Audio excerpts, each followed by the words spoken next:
বন্ধুরা, তোমাদের স্বাগত জানাচ্ছি আমার চ্যানেল বাণিজ্য রেসিপিতে।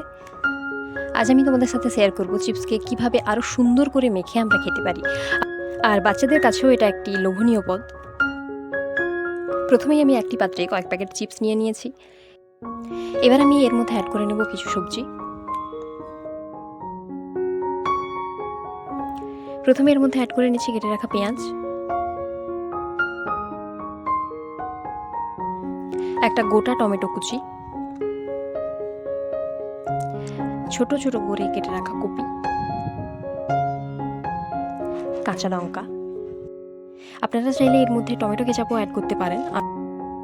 এবার আমি সব কিছুকে খুব সুন্দর করে মিশিয়ে নেব, আর মিশিয়ে নেওয়ার পরেই তৈরি হয়ে যাবে আমার চিপস মাখা।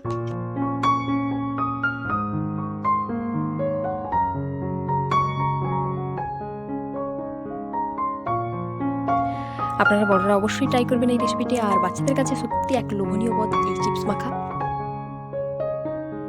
তাই বাড়িতে চিপসের প্যাকেট এনে অবশ্যই এই রেসিপিটা ট্রাই করুন, আর আমাকে জানাবেন যে আপনার চিপস মাখা কেমন হলো। আজকের মতো বিদায় নিচ্ছি, ফিরে আসবো আবারও এক নতুন ভিডিও নিয়ে। ততক্ষণ আমার সাথে থাকবেন, আর অবশ্যই সাবস্ক্রাইব করে রাখবেন আমার চ্যানেলটি। ধন্যবাদ।